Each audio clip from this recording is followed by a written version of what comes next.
Hello everyone, this is Jagjit Singh और आज हम लोग पढ़ रहे हैं एक खूबसूरत poem Amanda from class 10th। This particular poem is written by Robin Klein. ये जो पोएम है, पहले हम रॉबिन कैलन के बारे में बात कर लें। So he was an Australian poet जिन्होंने बच्चों की साइकोलॉजी के बारे में काफ़ी पोएम्स लिखी हैं और उनमें से एक जो है वो अमेंडा है। और आज हम एग्जैक्टली ये जानेंगे कि एक बच्चे की साइकोलॉजी क्या होती है और किस तरीके से वो एक रिबेलियन बन जाता है अपने पेरेंट्स के लिए। उसकी जो फीलिंग्स होती हैं कि किस तरीके से उसे कंट्रोल किया जाता है, उसे इंस्ट्रक्ट किया जाता है उसके पेरेंट्स के द्वारा, तो वो कितना ज़्यादा फ्रस्ट्रेटेड हो सकता है और कितना ज़्यादा दुखी हो सकता है। कभी कभी आपने भी फील किया होगा कि आपके पेरेंट्स जो हैं वो आपको ज़बरदस्ती आपके ऊपर कुछ इंस्ट्रक्शंस देते हैं, आपको कंट्रोल करने की कोशिश करते हैं और आपको लगता है कि आप बहुत ज़्यादा दब चुके हैं, आपकी फ्रीडम जो है उन्हें कर्टल कर दिया गया है, उसे रोक दिया गया है ना। इस केस में आप ये सोचते होंगे कि नहीं, गलत हो रहा है, ऐसा नहीं होना चाहिए। बट सच्चाई ये है कि it is very important because you don't know how the world goes, how the world channelize the things. और इसीलिए ये बहुत ज़रूरी है कि आपके पेरेंट्स आपको बीच बीच में इंस्ट्रक्शंस दें, आपको समझाने की कोशिश करें। रॉबिन कैलन जो हैं वो एग्जैक्टली उसी के बेस पर, उसी पर्टिकुलर थीम के बेस पर रॉबिन कैलन जो हैं वो ये पर्टिकुलर पोएम जो है वो आपके सामने प्रेजेंट कर रहे हैं। सबसे पहले इसके इंट्रोडक्शन पे चलते हैं। तो इस पर्टिकुलर पोएम में ये बताया गया है कि हर बच्चा जो है वो फील करता है कि उसे कंट्रोल किया जा रहा है, उसे इंस्ट्रक्ट किया जा रहा है and not to do one thing और अनदर, कि एक काम करना है और दूसरा नहीं करना है। तो इस तरीके से पेरेंट्स जो हैं वो बोलते रहते हैं कि ये मत करो, वो मत करो। इस तरीके से सिचुएशन चलती रहती है। जो बच्चा है वो फील करता है कि उसकी फ्रीडम जो है वो कर्टल्ड कर दी गई है, वो रोक दी गई है। और इस पोएम में जो रॉबिन कैलन वो एक्सप्रेस करते हैं अपने व्यूज़ एक गर्ल के थ्रू जिसका नाम अमेंडा है। तो इसका मतलब इस पोएम में जो मेन कैरेक्टर है वो अमेंडा है, जो एक छोटी सी बच्ची है और जिसकी फ्रीडम जो है वो कर्टल्ड कर दी गई है, उसे बार बार कंट्रोल किया जाता है, इंस्ट्रक्शंस दिए जाते हैं। तो उससे बेस्ड हम इस पोएम को पढ़ेंगे कि एक लड़की जो है वो कैसे रिएक्ट करती है जब एक रिस्ट्रिक्शन उस पर इम्पोज किए जाते हैं, जब उसे ज़बरदस्ती रोका जाता है कुछ करने के लिए bye her parents is very interesting. तो हम इसके बारे में जानने की, हम इस पर्टिकुलर चीज़ के बारे में जानेंगे और डेफिनेटली ये पोएम काफ़ी इंटरेस्टिंग होने वाली है। Okay, central idea of the poem की तरफ चलते हैं कि इस पोएम का सेंट्रल आइडिया क्या है। जो ग्रेटेस्ट वेल्थ होती है एक बच्चे की ज़िंदगी में वो उसकी फ्रीडम होती है। एक छोटा बच्चा, आप उसे वो जो चाहे वो करने दो तो वो हमेशा खुश रहता है, उसे कभी भी कोई कंप्लेन नहीं होती। तो हम ये कह सकते हैं कि दुनिया की सबसे ग्रेटेस्ट वेल्थ एक बच्चे के पास जो होती है वो फ्रीडम होती है। And the thing that he और she never likes is the constant nagging. और अगर बार बार उसे रोका टोका जाता है, नैगिंग की जाती है, अनवांटेड इंस्ट्रक्शंस दिए जाते हैं, ओवर प्रोटेक्शन किया जाता है पेरेंट्स से, जैसे बच्चा मिट्टी में खेल रहा है और उसे मज़ा आ रहा है, ही इज़ एंजॉइंग और शी इज़ एंजॉइंग, और पेरेंट्स उसे उठा लेते हैं वहाँ से, बोलते हैं कि मत खेलो। तो ये ओवर प्रोटेक्शन होता है पेरेंट्स की तरफ से, कुछ ज़्यादा ख्याल रखना, ज़्यादा पैम्परिंग करना, और ये जो है बच्चों को पसंद नहीं आता। अमेंडा इस पर्टिकुलर पोएम में एक यंग गर्ल है जिसको कंट्रोल किया जाता है, इंस्ट्रक्ट किया जाता है हर एक मोमेंट में। बार बार ये वर्ड्स आ रहे हैं, कंट्रोल करना, इंस्ट्रक्ट करना, because these are the core words that will be use in your answers. तो इनको आपको लगातार मैं रिपीट करता रहूँगा और आप इन्हें याद कर लीजिएगा। तो एक चीज़ को रोकते हैं, दूसरी चीज़ के लिए मना करते हैं, इस तरीके से चीज़ें चलती रहती हैं। हर एक बच्चा जो है वो अपने ड्रीम को एंजॉय करना चाहता है, वो रोमांटिक फील करना चाहता है, वो फैसिनेटिंग वर्ल्ड में एंजॉय करना चाहता है, लेकिन ये सारी चीज़ें वो नहीं कर पाता। एनी काइंड ऑफ इंस्ट्रक्शन और इंटरफेरेंस कर्टल्स हर फ्रीडम। और किसी भी तरीके की रोक टोक और अगर उसे निर्देश दिए जाएं तो उसकी फ्रीडम जो है वो उसे छीनने लगती है, क्योंकि वो अपने तरीके से चीज़ों को करना चाहती है। She does not want to be denied chocolates. अगर अमेंडा चॉकलेट खाना चाहती है तो उसे रोका जाता है कि वो चॉकलेट ना खाए। जब वो बैठती है तो उसे बोला जाता है कि ये सही तरीका नहीं है। अगर वो किसी से बातें करती है तो कहा जाता है कि ये सही बिहेवियर नहीं है। तो इसका मतलब हर चीज़ जो अमेंडा करती है उस चीज़ को क्या किया जाता है, उस चीज़ को इंटरफेयर किया जाता है, उस चीज़ में इंटरफेयर किया जाता है और उससे इंस्ट्रक्शंस दिए जाते हैं। She would rather indulge in fantasizing than clear her room or her shoes. Parents उसको बोलते हैं कि भाई अपना रूम साफ करो, अपने शूज़ साफ करो, लेकिन वो जो है बजाय इसके कि वो रूम साफ करे, शूज़ साफ करे, वो अपने आप को इंडल्ज करना चाहती है, इन्वॉल्व करना चाहती है फैंटेसीज में। वो ड्रीम्स देखना चाहती है, लेकिन उसके पेरेंट्स उसको क्या बोलते हैं कि जाओ अपना रूम साफ करो, अपने शूज़ साफ करो। She wants to postpone growing up, और वो महसूस करती है कि बड़ा होना जो है वो एक बहुत ही ऑकवर्ड सा एक्सपीरियंस होगा, और इसीलिए वो हमेशा बच्ची ही बनी रहना चाहती है, छोटा बच्चा ही। क्योंकि हम, even guy like me who is +30, I really don't want to live the life the way I am living right now. I also want to live that childhood where I was care free.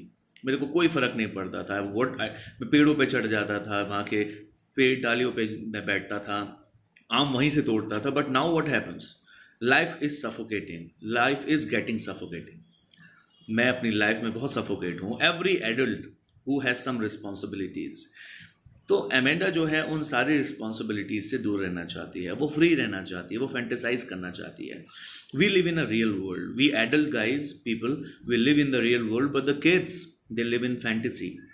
वो imagination करते हैं, एक परी आएगी, एक angel आएगी। अगर हम या मेरी बेटी जो है, अगर वो ये बोले कि पापा मेरे लिए विंग्स लेके आना, मैं परी बनूंगी, तो for her it is a fantasy, but for me it is childishness. मैं उसको क्या बोलूँगा, तू पागल है क्या, परी वरी कुछ नहीं होती है। लेकिन बेसिकली मैं क्या कर रहा हूँ, मैं उसकी फैंटेसी में इंट्रूड कर रहा हूँ। इंट्रूड मतलब मैं उसकी फैंटेसी के बीच में आ रहा हूँ, उसको मैं फैंटेसाइज वो करनी चाहती है तो उसे करने नहीं दे रहा हूँ, which is wrong, because हम real world में रहते हैं, but the kids they fantasize. She wants to postpone growing up. अब वो बड़ा नहीं होना चाहती, वो नहीं चाहती कि वो बड़ी हो, वो बच्ची ही रहना चाहती है जितने समय तक वो रह सके, for just a little bit longer, थोड़ा और लंबे समय तक वो सिर्फ बच्ची रहना चाहती है।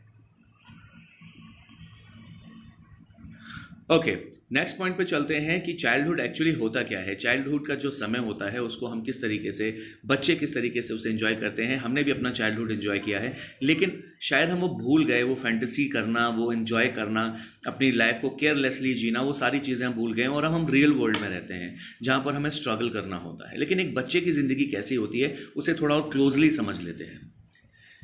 ये जो पीरियड होता है ये फैंटेसाइज का होता है। फैंटेसीज का मतलब आप जानते हैं कि आप इमेजिनेशन करते हैं अलग अलग।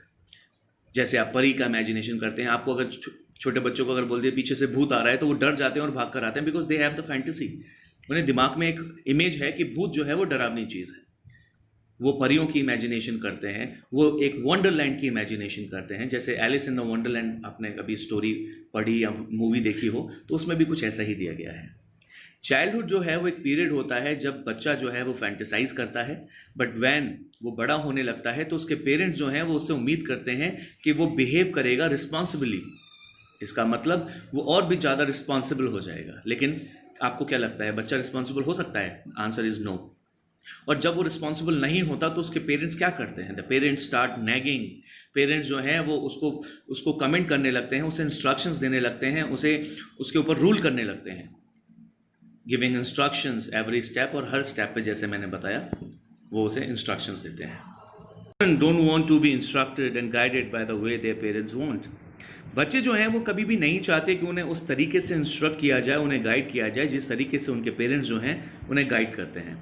इसका सीधा मतलब है कि वो एंजॉय करना चाहते हैं फ्रीडम को, और वो नहीं चाहते कि उनके पेरेंट्स जो हैं उस बीच इंट्रूड करें, इंटरवीन करें या किसी भी तरीके से दखल अंदाजी दें। They feel that their freedom is being curtailed, क्योंकि जब भी उनके पेरेंट्स उन्हें रोकते हैं, उन्हें इंस्ट्रक्शंस देते हैं, उन्हें किसी भी चीज़ के लिए ओवर प्रोटेक्ट हो जाते हैं, तो वो अपनी फ्रीडम जो है वो इसे एंजॉय नहीं करते। उन्हें ऐसा लगता है कि उनकी फ्रीडम जो है वो कर्टल्ड कर दी गई है, रोक दी गई है, बांध दी गई है। If parents keep on nagging, और अगर पेरेंट्स जो हैं बार बार उन्हें परेशान करते हैं, उन्हें चीज़ों के लिए बोलते हैं, their children escape to the dreamy world of fantasies. तो बच्चे जो हैं वो उनसे दूर हो जाते हैं और एक फैंटेसी वर्ल्ड में जो है वो चले जाते हैं। They don't want to come out of this fanciful world so easily early. और डेफिनेटली जब वो उस वर्ल्ड में चले जाते हैं, अभी पेरेंट्स बार बार कोई चीज़ बोलते हैं तो बच्चों और पेरेंट्स का जो गैप होता है वो बढ़ने लगता है, और वो बढ़कर इतना हो जाता है कि बच्चे जो हैं वो दूसरी दुनिया में चले जाते हैं, वो इमेजिन करने लगते हैं चीज़ों को, और डेफिनेटली वो वहाँ से उन्हें निकालना इतना आसान नहीं होता। तो बच्चे जब पेरेंट्स से दूर होने लगते हैं क्योंकि वो ज़्यादा नैगिंग महसूस करते हैं, पेरेंट्स उनको नैग्ड करते हैं, बच्चे को इंस्ट्रक्शंस दिए जाते हैं, उन्हें रोका जाता है, उनके ऊपर ओवर प्रोटेक्टेड हो जाता है, तो बच्चे जो हैं फिर क्या करने लगते हैं, वो एक फैंसीफुल वर्ल्ड में जो है चले जाते हैं और उधर से निकलना थोड़ा मुश्किल होता है। चलिए पोएम की शुरुआत करते हैं। I am sure you would have understand everything about the poem, as in the theme and the theories and the instructions and then this introduction. You might have understood everything, I believe. So let's start with the poem again. Don't bite your nails, Amanda. Now here the reference जो ये individual जो इसको बोल रहा है, it can be her mother और the parents. तो हम यहाँ पर उसके पेरेंट्स का रेफरेंस लेंगे कि पेरेंट्स जो हैं वो ये कह रहे हैं कि don't bite your nails Amanda. तो उसके जो पेरेंट हैं वो ये कह रहे हैं कि अपने नेल्स बाइट करना बंद करो अमेंडा। मीन्स जिस तरीके से वो अपने नेल बाइट कर रही है तो उसके पेरेंट्स उसे मना कर रहे हैं। डोंट हंच योर शोल्डर्स, तो अपने शोल्डर्स को हंच मत करो, मतलब एक तरफ मत झुकाओ। तो कुछ बच्चे होते हैं थोड़ा झुक कर बैठते हैं, राइट, एक लेफ्ट या राइट साइड। तो मना कर रही हैं उसकी मॉम या उसके पेरेंट कि अपने जो शोल्डर्स हैं उन्हें हंच मत करो, उन्हें मत झुकाओ। Stop that slouching and sit up straight. तो कभी कभी तो बच्चे एक शोल्डर पे सपोर्ट लेके बैठते हैं और कभी कभी वो झुक जाते हैं आगे की तरफ, पढ़ते हुए आगे की तरफ झुक जाते हैं या कुछ करते हुए घुस जाते हैं उसमें पूरा। जैसे टेबल और चेयर पे आप बैठे हैं और आप पूरा टेबल पे लाई डाउन हो जाते हैं, that is called slouching. Band करना इज कॉल्ड स्लाउचिंग। तो stop that slouching and sit up straight, कि स्लाउचिंग करना बंद कर दो, आगे की तरफ झुकना बंद करो और सीधा बैठ जाओ अमेंडा। इस तरीके से उसके जो पेरेंट्स हैं, हम मॉम का भी रेफरेंस ले सकते हैं कि उसकी मॉम कहती हैं कि अपने नेल्स बाइट करना बंद करो अमेंडा, अपने शोल्डर्स को झुकाना बंद करो और सीधी बैठ जाओ अमेंडा, स्लाउचिंग क्यों कर रही हो। इस तरीके से उसकी जो मॉम है, उसके जो पेरेंट हैं, वो उसे क्या करते हैं, इंस्ट्रक्शंस देते हैं, उन्हें गाइड करते हैं। लेकिन अमेंडा जो है वो एक डिफरेंट वर्ल्ड में जीती है। ये जो आप पैरेंथेसिस देख रहे हैं, पैरेंथेसिस का मतलब होता है, ये जो ब्रैकेट जो है इसको पैरेंथेसिस कहते हैं। तो ये जो पैरेंथेसिस देख रहे हैं ये क्यों लगाया गया है, ये इसलिए लगाया गया है क्योंकि अमेंडा जो है एक दूसरे वर्ल्ड के में चली जाती है, एक फैंटेसी करती है और एक फैंटेसी वर्ल्ड में चली जाती है। और वो क्या सोचती है कि देयर इज अ लैंग्वेड एमरल्ड सी, कि एक शांत सा एक एमरल्ड मतलब ग्रीन कलर का जो समुद्र है वो इमेजिन करती है। कौन इमेजिन कर रही है, Amanda. Where the sole inhabitant is me, जहां पर अकेली रहने वाली जो है वो सिर्फ अमेंडा है। इसका मतलब अमेंडा इमेजिन करती है कि वो एक हरे कलर के समुद्र में एंजॉय कर रही है अकेले। और किस तरीके से, अ मरमेड, एक जल परी की तरह ड्रिफ्टिंग, मूव कर रही है ब्लिसफुली। इसका मतलब आराम से एंजॉय कर रही है। ब्लिसफुली मतलब होता है खुशी से, तो खुशी से वो वहां पर ड्रिफ्टिंग कर रही है, एंजॉय कर रही है, रेस्ट कर रही है। तो यहाँ पर अमेंडा के बारे में हमें क्या समझ में आया, हमें समझ में आया कि जब उसकी मॉम उसको नेल्स के लिए टोकती हैं, वो जिस तरीके से उसके शोल्डर्स हंच कर रहे होते हैं, झुके होते हैं, वो उसकी मॉम उसको इंस्ट्रक्शंस देती हैं ऐसे मत बैठो। जब वो आगे की तरफ झुकी होती है, बैंड होती है, स्लाउचिंग कर रही होती है, तब उसकी मॉम उसे इंस्ट्रक्शंस देती हैं। लेकिन अमेंडा जो है वो इमेजिन करती है एक दूसरा वर्ल्ड, वो फैंटेसाइज करती है कि वो एक हरे समुद्र के पास, जो शांत हरा समुद्र है, वहाँ पर अकेली वो एक मरमेड की तरह बैठी हुई है, एक जल परी की तरह बैठी हुई है और ड्रिफ्टिंग ब्लिसफुली, और वहाँ पर मूव कर रही है, ड्रिफ्ट कर रही है। कैसे, खुशी के साथ। इसका मतलब उसे वहाँ ज़्यादा एंजॉयमेंट महसूस होता है। Did you finish your homework Amanda. अब वो मॉम जो है उसकी या पेरेंट जो है वो कहते हैं, क्या तुमने अपना होमवर्क कंप्लीट किया अमेंडा, क्या तुमने अपना रूम साफ किया अमेंडा, मैंने कहा था तुम अपने शूज साफ करो अमेंडा, क्या तुमने वो साफ किए। तो फिनिश योर होमवर्क, तो उसकी पेरेंट्स जो हैं उसे बोलते हैं अपना होमवर्क कंप्लीट करो अमेंडा, क्या तुमने अपना होमवर्क कंप्लीट किया, अपना रूम तुमने साफ किया अमेंडा, मैंने तुम्हें कहा था, I thought I told you to clean your shoes, मैंने कहा था तुम्हें अपने शूज साफ करने के लिए अमेंडा, क्या तुमने किया। लेकिन अगेन अमेंडा जो है वो एक दूसरे ही वर्ल्ड में है। जब उसके पेरेंट्स उसको नैगिंग करते हैं, इतना ज़्यादा बोलते हैं, उसको कमेंट करते हैं, उसे चिढ़ाते हैं, एक तरीके से टीज करते हैं, तो अमेंडा जो है वो फिर एक फैंटेसी सोचती है, एक फैंटेसाइज करती है। क्या सोचती है कि काश मैं एक ऑर्फन होती। ऑर्फन का मतलब जिसके पेरेंट्स नहीं होते। तो काश मैं एक ऑर्फन होती, रोमिंग द स्ट्रीट, और स्ट्रीट पे दौड़ रही होती, स्ट्रीट पे चल रही होती। इसका मतलब उसके पेरेंट्स जो हैं उसको फ्रीडम नहीं देते हैं, तो वो सोच रही है कि काश मेरे माँ बाप ना होते, काश मैं ऑर्फन होती, और रोमिंग द स्ट्रीट, और स्ट्रीट पे क्या कर रही होती, घूम रही होती।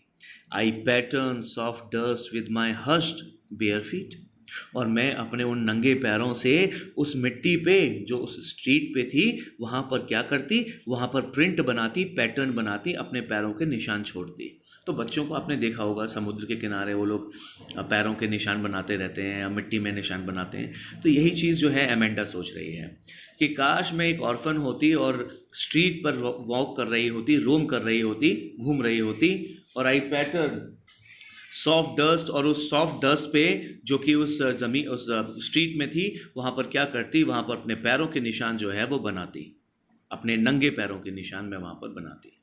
The silence is golden, the freedom is sweet. Amanda जो है वो इमेजिन करती है और वो बोलती है कि जो साइलेंस होता है वो गोल्डन होता है, इसका मतलब बहुत ही ज़्यादा प्रीशियस होता है जब साइलेंस होता है आसपास। इसका मतलब वो पेरेंट्स की नैगिंग से परेशान हो गई है, पेरेंट्स के इंस्ट्रक्शन से, उनके ऑर्डर से परेशान हो गई, और वो सोचती है कि साइलेंस जो है वो सच में गोल्डन होता है और फ्रीडम जो है वो बड़ी अच्छी होती है, तो फ्रीडम जो है वो एंजॉय करना चाहती है। Don't eat that chocolate Amanda. अब एमेंडा जो है वो बोलती है कि एमेंडा को उसकी मॉम बोलती हैं कि डोंट ईट द चॉकलेट, कि चॉकलेट मत खाओ एमेंडा, रिमेंबर योर एक्ने, याद करो तुम्हारे पिंपल्स। इसका मतलब चॉकलेट मत खाओ नहीं तो तुम्हें पिंपल्स हो जाएंगे Amanda. Will you please look at me when I am speaking to you, क्या तुम प्लीज मुझे देखोगी जब मैं तुमसे बातें कर रही हूं एमेंडा। इसका मतलब उसके parents, now she is trying to avoid, Amanda is trying to avoid the comments and the commentary or whatever was said by her mother, and she just try to focus on the things that she really loves. वो chocolate खाना चाहती है but उसकी mom उसको restrict करती हैं और बोलती हैं you can not eat chocolate as it may cause you acne, तुम्हें पिंपल्स हो सकते हैं। लेकिन एमेंडा उन्हें अवॉइड करती है, लेकिन उसकी मॉम उससे कहती हैं, उसके पेरेंट्स उससे कहते हैं कि जब मैं तुमसे बातें कर रही हूं तो तुम मुझे मेरी तरफ देखो एमेंडा। तो इस बात से भी वो उसके पेरेंट्स नाराज हो जाते हैं। अब एमेंडा जो है वो तो एक फैंटेसी कर रही है, वो तो एक वर्ल्ड में घूम रही है जहां पर बिना वो केयरलेसली, केयर फ्री वो घूम सकती है, वो एंजॉय कर सकती है अपनी फ्रीडम को। और वो इमेजिन करती है कि काश मैं एक रैपुंजल होती। अब ये रैपुंजल जो है ये क्या है? रैपुंजल जो है एक कैरेक्टर है, एक मूवी का एक फिक्शन है, टिपिकल फिक्शन है। आप जब पोएटिक डिवाइस की बात करेंगे आगे हम, तो मैं आपको बताऊंगा कि किस तरीके से इमेजरी यूज़ की गई है। लेकिन अभी हम फोकस कर रहे हैं कि रुपेंजल के बारे में। तो रुपेंजल जो है एक फिक्टिशियस कैरेक्टर है। आपने शायद मूवी देखी होगी। एक प्रिंसेस होती है जिसके बाल बहुत लंबे होते हैं और एक प्रिंस जो है वो उनके बालों से जो है ऊपर चढ़ के आ जाता है, उस टावर पे वो आ जाता है चढ़कर। तो वो जो स्टोरी है उसमें जो हीरोइन है, वो जो प्रिंसेस है, उसका नाम रुपेंजल है। सो वो कहता हमारी जो एमेंडा है वो कहती है कि आई एम रुपेंजल, कि काश मैं रुपेंजल होती, आई हैव नॉट अ केयर, तो मुझे किसी का केयर करने की ज़रूरत नहीं होती, मैं केयर फ्री होती, क्योंकि वो अकेली रहती। Life in a tower is tranquil and rare.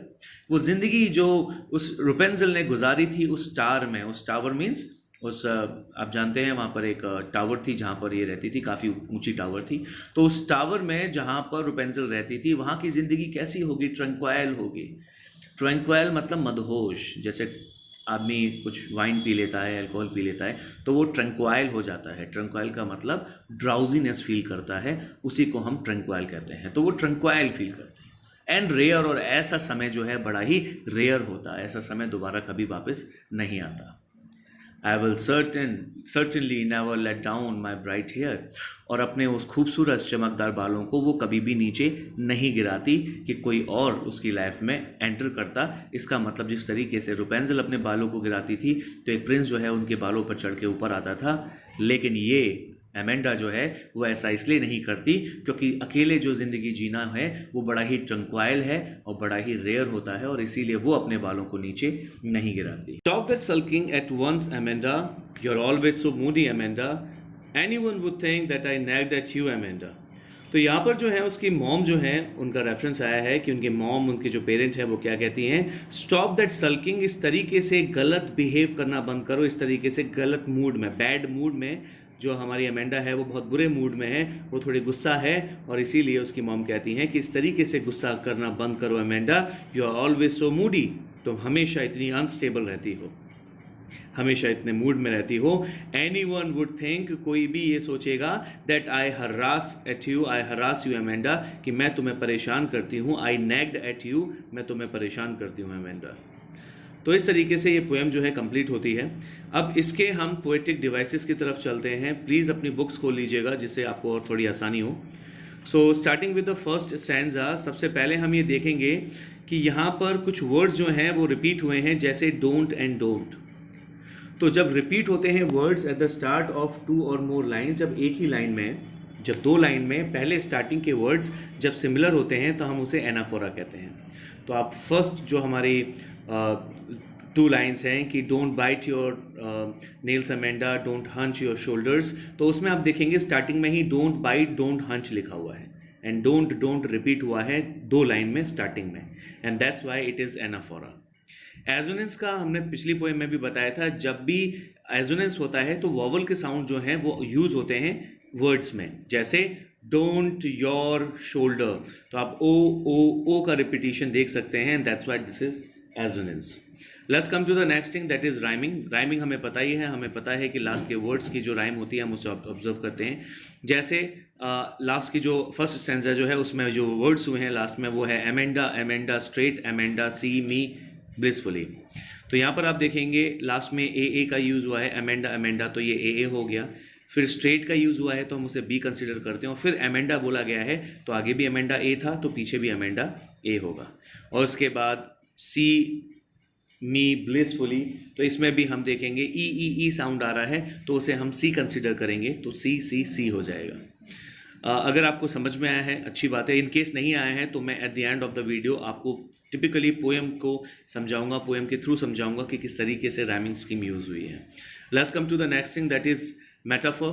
Metaphor हमें पता है यहाँ पर एमरल्ड सी का यूज़ हुआ है, and we know emerald is the mineral which is green in colour, and that refers to the colour of the sea, और the समुद्र के बारे में उसको रेफर किया गया है। तो इसका मतलब एमरल्ड सी जो है वो ग्रीन कलर के लिए यूज़ हुआ है, ठीक है, और समुद्र के लिए एमरल्ड यूज हुआ है। इसका मतलब without using like and as it has been used, and this is why this is metaphor. Repetition is very common. Amanda जो है उस वर्ड को बहुत बार रिपीट किया गया है in the first 2 lines. Amanda don't hunch your shoulders, Amanda don't bite your nails, Amanda. So the Amanda words has been used, and that means it is a repetition of words. And that is next is imagery. Drifting blissfully जो है वो आपका imagery के under आता है। Then we have alliteration. You can see that in this line, stop that slouching and sit up straight में S repeat हुआ है, and these are the sounds, these are the alphabets, not the words. जब भी words repeat होते हैं तो हम उसे repetition कहते हैं, लेकिन जब alphabets repeat होते हैं तो हम उसे क्या कहते हैं, alliteration कहते हैं, and that's why this is S sound which has been repeated, and that's why it is alliteration. Let's come to the next thing, that is allusion. Allusion में मैं आपको बता रहा था कि एक imagery यूज़ होती है, एक imaginative idea या imagination जो है उसका यूज़ किया जाता है। और यहाँ पर मरमेड जो है, आप जानते हैं mermaid is not a real character. जल परी जो होती हैं वो रियल कैरेक्टर नहीं होती हैं, and that's why we can say that this is an allusion because this is an imaginary creature that has been used here or implemented here. Next come to the second stanza. इसमें anaphora use हुआ है, जैसे मैंने आपको पहले बताया था कि don't hunch your shoulders, don't hunch, don't sit like that, तो डोंट जो है वो बार बार रिपीट हो रहा था। उसी तरीके से सेकंड स्टैंजा में भी डिड यू जो है वो 2 बार रिपीट हुआ है इन 2 डिफरेंट लाइन्स। इसका मतलब ये भी एनाफोरा होगा। Then we have rhyming scheme, मैं आपको इसको बाद में समझाऊंगा, but the rhyming scheme is almost as similar as the first stanza. The next is assonance. Assonance में मैंने आपको पहले बताया था कि the vowel sound has to be repeated in different words. So in the line thought, told, you, your, shoes, इसमें o जो sound है वो बार बार repeat हो रहा है, और इसका मतलब ये क्या है, ये assonance में आएगा, which means it's a vowel sound, and इसीलिए इसे assonance कहेंगे। तो याद रखिएगा assonance जो है इसका मतलब जब vowel repeat होते हैं। रिपीटिशन, अमेंडा रिपीट हुआ है तो इसीलिए वो रिपीटिशन होगा। मेटाफर पे चलें तो आपको बताया गया है कि जो साइलेंस है उसे गोल्ड से कंपेयर किया गया है, ठीक है, तो साइलेंस को गोल्ड कहा गया है और फ्रीडम को जो है वो स्वीट कहा गया है, और इसी वजह से ये मेटाफर है। अगर यहाँ इज की जगह लाइक लिखा होता, साइलेंस लाइक गोल्ड, तो ये मेटाफर की जगह सिमली हो जाता। अगर लाइक लिखा होता या लिखा होता साइलेंस एज गोल्डन, तो ये जो है क्या हो जाता, सिमिली हो जाता। But in this case it is silence is golden, और जब साइलेंस इज लिखा हुआ है इसका मतलब लाइक और एज का यूज नहीं है, and that's how it becomes a metaphor instead of simile. Next come to the third stanza. Allusion जो है उसका यूज हुआ है। एल्यूजन मैंने आपको बताया था एक फिक्टिशियस कैरेक्टर, एक फिक्शन से उठाया हुआ एक कैरेक्टर जो कि रियल नहीं होता है, उसे हम एल्यूजन बोलते हैं। तो यहाँ पर जो रैपुंज़ल यूज किया गया है, रैपुंज़ल जो कि एक फिक्शन से उठाया गया कैरेक्टर है, इसीलिए ये एल्यूजन कैटेगरी में आ जाता है। Rhyming scheme again it's almost same as the first two stanzas, तो हम उसके बारे में बाद में बात करेंगे, लेकिन इट इज AAFAGGG। नाउ अब हम चलते हैं एजोनेंस की तरफ। एजोनेंस जो है मैंने आपको पहले बताया कि जब भी वॉवल साउंड रिपीट होंगे किसी भी वर्ड में, चाहे वो ए हो, आई ओ यू, कुछ भी हो, AEIOU में से कुछ भी रिपीट होगा, एक लाइन में बहुत सारे वर्ड्स में ये रिपीट होगा, तो वो एजोनेंस होगा। फॉर एग्जाम्पल इस थर्ड स्टैंजा में ई और ओ का यूज किया गया है। फॉर एग्जाम्पल जो लाइन लिखी हुई है, will you please look at me when I am speaking to you, तो यहां पर आप देखेंगे यू में ओ का यूज हुआ है, प्लीज में ई का यूज हुआ है, लुक में ओ का यूज हुआ है, मी में ई का, वैन में ई, स्पीकिंग में ई, टू में ओ का, यू में ओ का। तो ई और ओ जो है वो बार बार रिपीट हो रहा है, and these are the vowel sounds, and that's why this is an assonance. But उसका अपोजिट कॉन्सोनेंस होता है। कॉन्सोनेंस में मैंने बताया था जब कॉन्सोनेंट वर्ड अल्फाबेट्स जो होते हैं वो रिपीट होते हैं, इसका मतलब AEIOU की जगह पर बाकी जितने भी वर्ड्स रिपीट होंगे, अल्फाबेट्स रिपीट होंगे, वो कॉन्सोनेंट कहलाते हैं। और जो फिगर ऑफ स्पीच यूज होती है वो कॉन्सोनेंस होती है। इसका मतलब I am Rapunzel, I have not a care bright hair, तो आप देखेंगे R R R R use हुआ है। कहां पर? रुपेंजल में आर यूज हुआ है, केयर में यूज हुआ है, ब्राइट में यूज हुआ है, हेयर में यूज हुआ है। तो आर आर आर का रिपीटिशन, इसका मतलब this is consonance. Next Amanda का बार बार रिपीटिशन हुआ है, which means this is a repetition. Let's come to the next thing, that is the fourth stanza. Alliteration use हुआ है। मैंने आपको बताया था जब पूरा वर्ड रिपीट होता है तो रिपीटिशन होता है, लेकिन जब पहला अल्फाबेट रिपीट होता है, जैसे स्टॉप दैट सल्किंग, तो एस रिपीट हुआ है, वो स्टार्टिंग में है। अब आप बोलोगे सर ये तो कॉन्सोनेंस भी हो सकता था, ये तो एसोनेंस भी हो सकता था। बेटा देखो, पहली चीज तो एसोनेंस AEIOU होता है, तो वो तो हो नहीं सकता। दूसरा, कॉन्सोनेंस हो सकता था, लेकिन कॉन्सोनेंस तब होता जब ये एस जो साउंड है वो रिपीट होते वर्ड के बीच में, ना कि वर्ड के स्टार्टिंग में। ठीक है, जैसे हम ऊपर जा सकते हैं कि आई एम रुपेंजल, तो रुपेंजल में आर पहले आ गया, उसके बाद देखिए केयर में बीच में आया है, ब्राइट में बीच में आया और हेयर में आखिरी में आया है, लेकिन साउंड लाइक र र र र आर, इसीलिए कॉन्सोनेंस है। लेकिन यहां पर starting of the alphabet, starting of the words में ही ये रिपीट होगा, और तभी इसको हम क्या कहेंगे? एलिट्रेशन कहेंगे। नाउ रिपीटिशन हुआ है एमेंडा का, we know it very well, and rhyming scheme AAHA जो मैं आपको बता चुका हूं। Okay students, now let's come to the main points of the poem. Poem के जो मेन पॉइंट्स हैं उन्हें हम समझ लेते हैं, and will try to find out the core depth meaning of the poem, और इसी से आपके आंसर्स जो हैं वो भी निकल के आएंगे। चलिए, ये लिटिल गर्ल है जिसका नाम एमेंडा है, जो कि अपने नेल्स जो है वो बाइट करती है।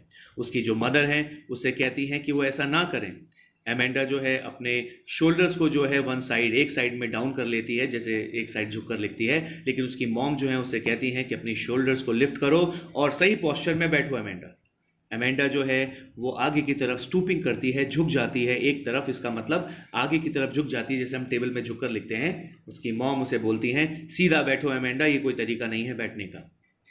एमेंडा जो है वो बिल्कुल बॉदर नहीं करती। उसकी मॉम उससे क्या कहती है? क्यों? आपको पता है, क्योंकि वो एक ऐसे वर्ल्ड में जीती है जो फैंटेसी से भरा हुआ है। वो इमेजिन करती है कि वो एक मरमेड बन चुकी है और एक पीसफुल शांत से एमरल्ड सी में, समुद्र में, हरे समुद्र में वो क्या कर रही है? अकेले एंजॉय कर रही है। She is moving all around freely and blissfully like a mermaid, और बड़े ही फ्रीली, बड़े ही मजे के साथ, खुशी के साथ, आजादी के साथ वो क्या कर रही है? वो मरमेड बनकर घूम रही है उस समुद्र में। एमेंडा की जो मॉम है उससे कहती हैं कि अपना होमवर्क कंप्लीट कर लो एमेंडा, और अपने रूम को साफ सुथरा कर लो। लेकिन और एमेंडा को याद दिलाती हैं उसकी मॉम कि उन्हें अपने शूज़ भी साफ करने हैं, अगर उसने नहीं किए हैं तो फटाफट वो उनको साफ कर ले। लेकिन एमेंडा जो है वो इस बात पे भी केयर नहीं करती, what ever her mother said, और वो दोबारा जो है एक वर्ल्ड में चली जाती है, एक ऐसे वर्ल्ड में जो उसने अपनी फैंटेसी से बनाया है। वो प्रेफर करती है कि वो एक ऑर्फन बन जाए, इसका मतलब बिना माँ बाप की होती तो ज़्यादा बेहतर होता, वो एक अनाथ होती तो बेहतर होता, ऐसा वो इमेजिन कर रही है, जिससे कि वो वॉक कर सकती थी उस डस्ट से भरे हुए स्ट्रीट पे जहाँ पर वो अपने पैरों के निशान छोड़ जाती, अपने पैरों को वो दबाती उस सॉफ्ट डस्ट पे और वहाँ पर डिज़ाइन बनाती।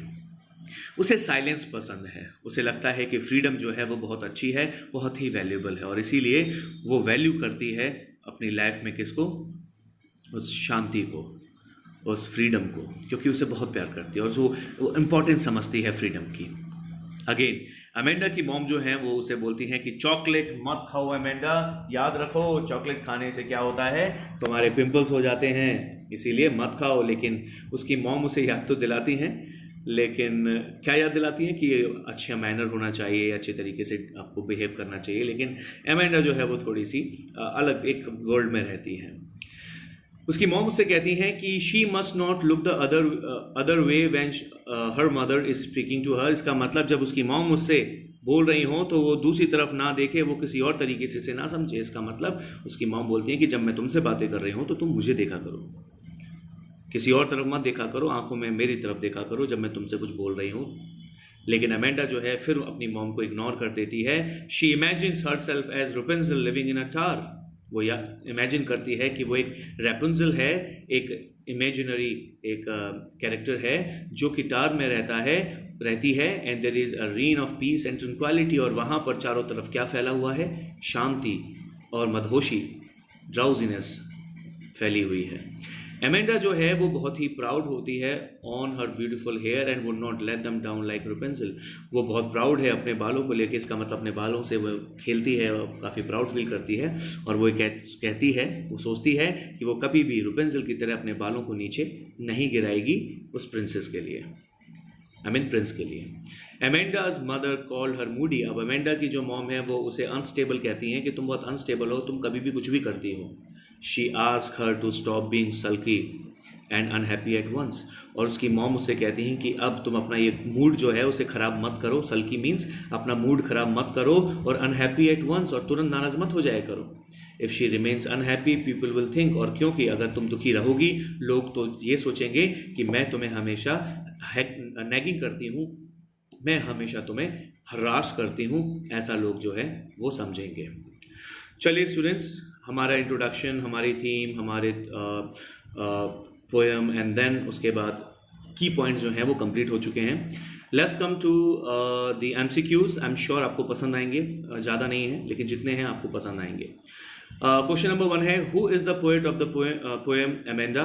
Options are Leslie Norris, Robert Frost, Caroline Walls and Robin Callan. What is the meaning of slouching? Bend, sit in a lazy way, lie down, bend backward. What could Amanda do if she were a mermaid?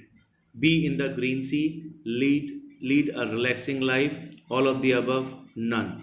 Name the literary device used in the line stop that slouching and sit up straight.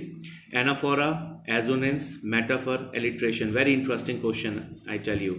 आप देखिए, मैं आपको इसकी hint दे सकता हूँ। आप ये देख रहे होंगे कि S S S sound repeat हुआ है, तो आप सोचेंगे सर ये एस एस एस हुआ है तो ये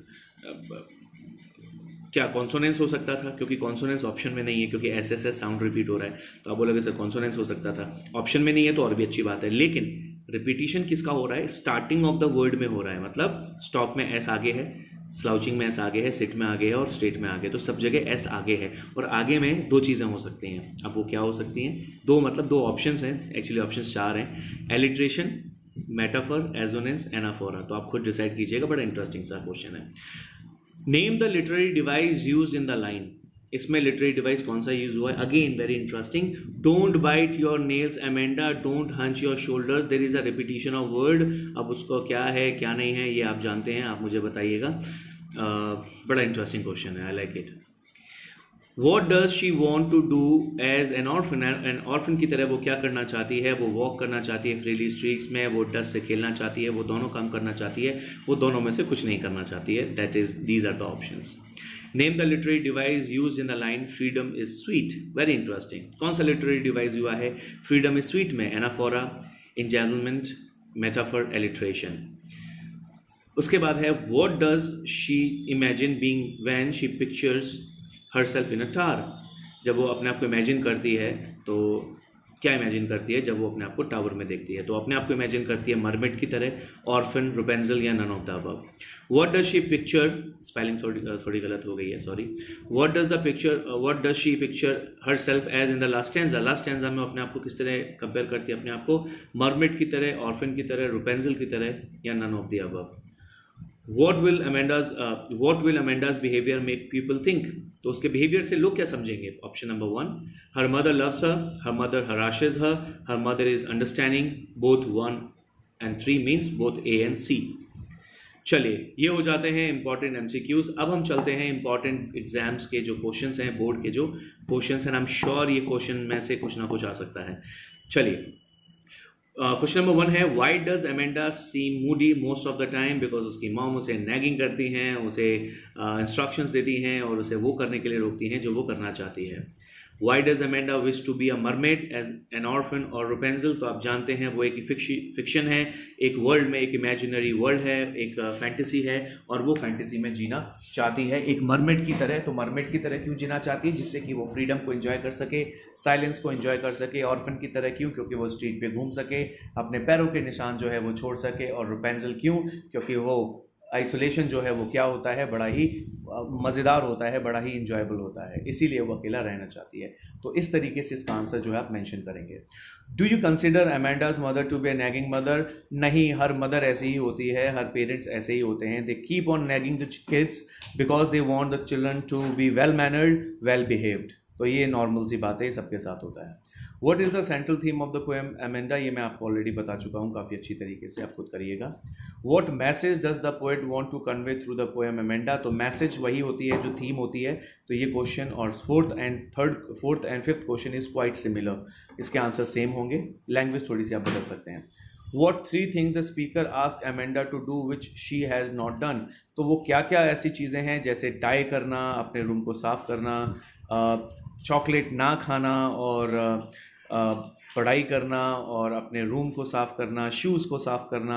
ये सारी चीज़ें जो हैं उसकी मॉम उससे कहती हैं, बट वो उसने नहीं किए और इसी बात से उसकी मॉम जो हैं वो उसे ऑल टाइम नैगिंग करती हैं, उसे हरास करती हैं आई कैन से, और इंस्ट्रक्शंस देती हैं। हालांकि हरास नहीं करता कोई पेरेंट किसी को, बच्चे को, लेकिन फिर भी उसे इंस्ट्रक्शंस दिए जाते हैं, उसकी फ्रीडम कर्टिल कर दी जाती है, छीन ली जाती है।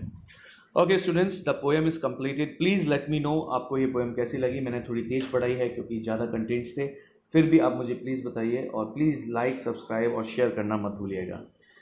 Thank you everyone, take care, bye bye.